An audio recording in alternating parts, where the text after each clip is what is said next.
This programme is brought to you by UCKG.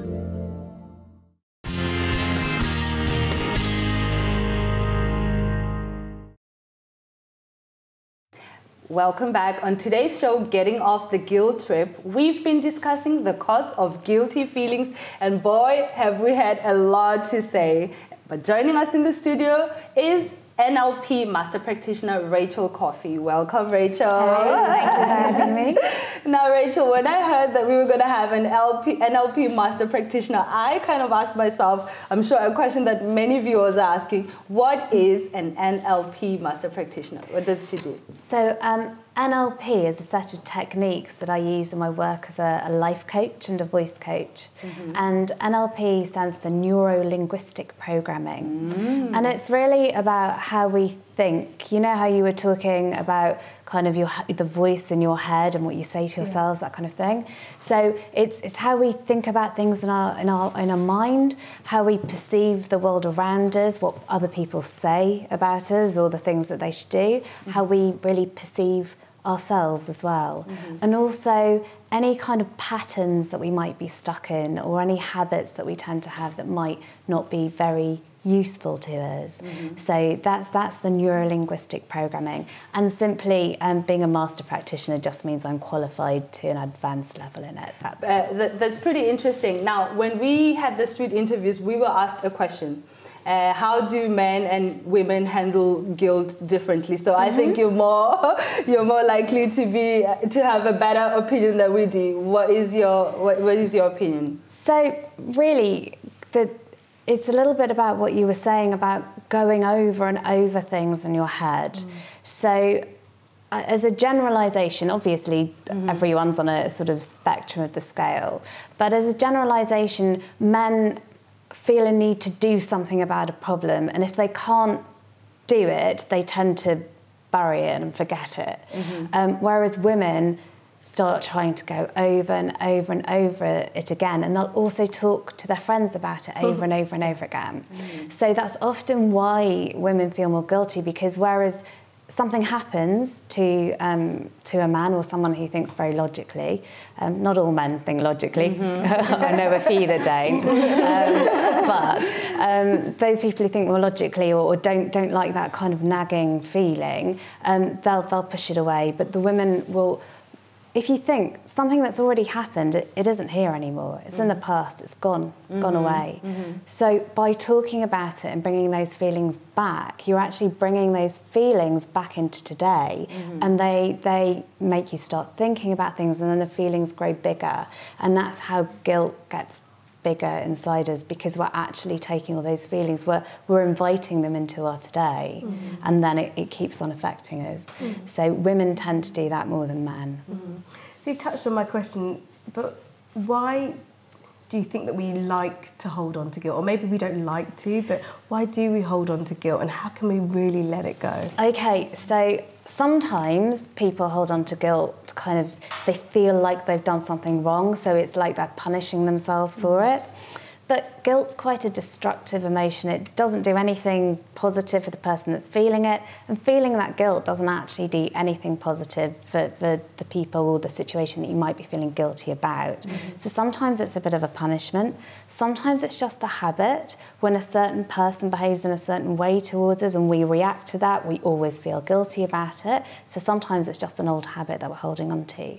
The other two reasons that we tend to feel guilty are either if we need to do something, like make amends for something, and until we've done that, we'll keep on processing it. So that's one reason. And the other thing is if we kind of need to learn something from something. We need to learn that the 20th chocolate biscuit makes us a bit fatter next week, and we don't like the results of it. So it's kind of, actually, we need to learn from it and change our behaviour and go, well, it's my choice. I'm actually making a choice in that moment of whether I eat the chocolate biscuit, the 20th one, or I don't. And so we really have to kind of own up to ourselves and go, well, it's my choice. There's really no point feeling guilty for it. We either change our behaviour or we don't. Yeah. You kind of touched on my question there, that people feeling guilty when they haven't done something wrong, like they're punishing themselves. Why do you think people do that? So this feeds into the women feeling guilty more as well. So sometimes if someone really hasn't done something wrong, women are really good at mind reading other people, apart from them are not actually that good at mind reading other people. And so they kind of decide what people are thinking, they decide what people are thinking, and it's because we tend to be more empathetic. You know, we have that natural empathy, but sometimes we do it kind of out of place. So we'll decide that we might have hurt someone, or we'll decide that we might have annoyed somebody, and then we start to feel bad about it. And really, that person might not be thinking that at all, and we've essentially made it up. And so that's sometimes why people feel guilty when there is actually nothing to feel guilty about. But it's usually because they want to be a good person, and they don't want to make someone feel bad, or they don't want to do something. So really, it's rather than feel guilty, it's better to check and, you know, kind of have a conversation with someone and find out, rather than walk around feeling bad. That's the bad little voice inside. Yeah, that's really interesting. But why do you think family and friends sometimes take us on a guilt trip? That's a really interesting one. How do we challenge that, especially when it comes to family and friends? Well, so they've usually started doing it kind of just because they've been in a situation where something has happened, the other person's felt bad, and then all of a sudden they've got a result. And somewhere in the back of their head they've gone, aha, that gets me a result. So, you know, making someone feel this way, or trying to make someone feel this way, gets me a result. But we really, in its bluntest terms, it's really manipulation. And we as the person who are having it done to us have to recognise that's what it is. They'll only keep doing it if we keep reacting. If it doesn't work, there's no purpose for them to do it. You know, they'll have to find another way to do it. So really, we need to call them out on it. Not in an argumentative way, just go, oh, do you know, it makes me feel a bit funny when you say that. I wish you'd kind of ask me for a cup of tea and I'd love to make you one. Or so we need to kind of make them aware that we're aware that they're doing it, because that in itself is kind of quite like, oh, I didn't realise that they knew that I was doing this. And then we have to stop reacting to it and kind of retrain them.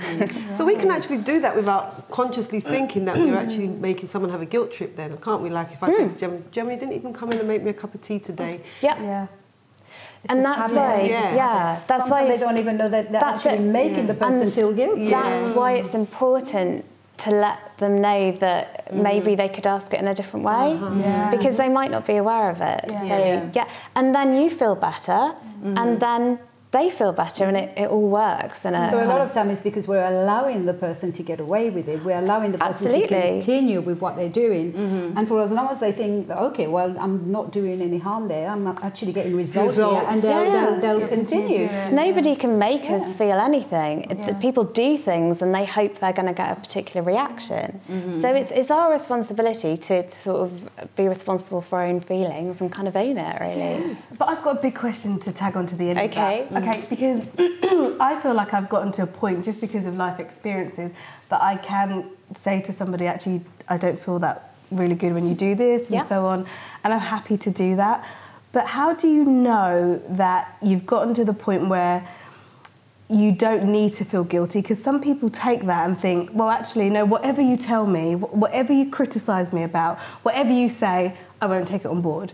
And I think there has to be a balance. So how do you know, actually, I do need to be told sometimes, actually, that wasn't right, rather than, no, you hurt my feelings, I don't want to hear about it. Do you know what I mean? So they're two different things. The second one that you were saying usually comes out of defensiveness. There's usually an anger attached to that, a kind of, you will not going to get under my skin kind of thing, a toughness.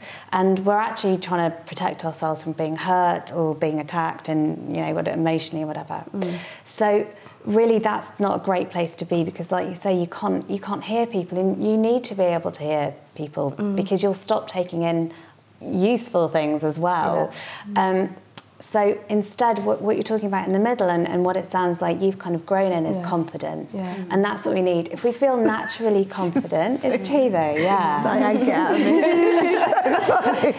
If you think about it, if you feel confident about yourself, then if someone does say something like that, you can take it in the right way and you can use it. And you can tell straight away whether they mean it from a kind of goodness point or whether they're kind of being a bit tricky. And you've got that self-assurance. So it's really about building I quite like that question, Gemma. And the answer that she's given is spot on. That's nice to know. That's why I kind of did the giggle.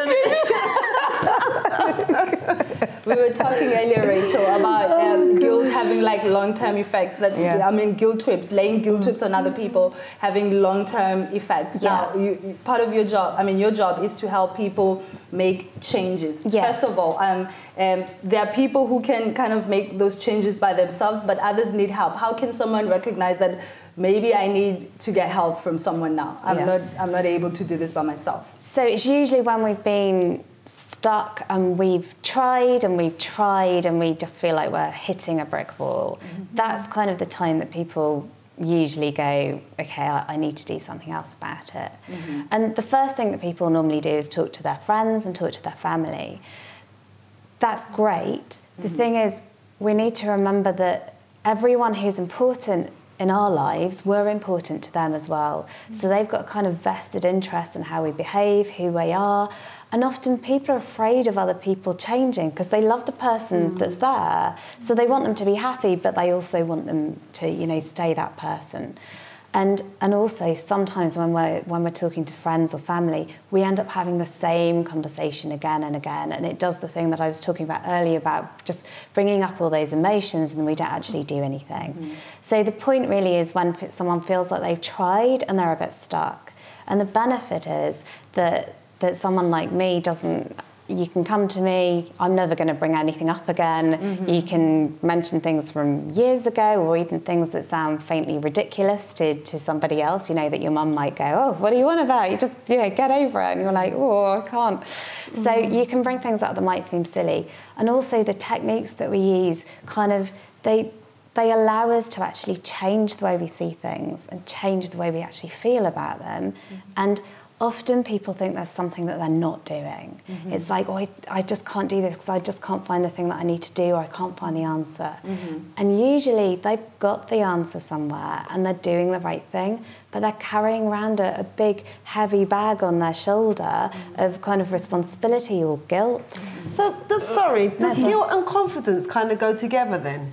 It does, say again. Guilt and confidence. Guilt and confidence. It can do. That less confident people tend to feel guilty more. So it's a sort of sense of self-assurance. You'll find that people feel less guilty generally.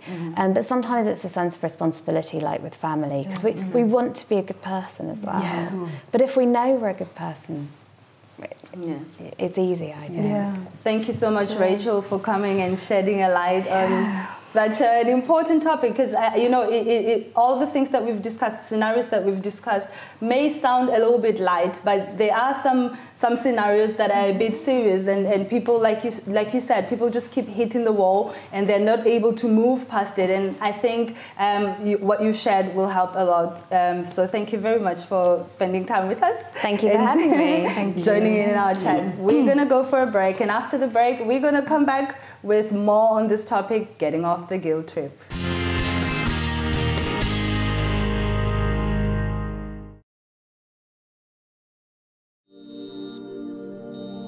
This program is brought to you by UCKG.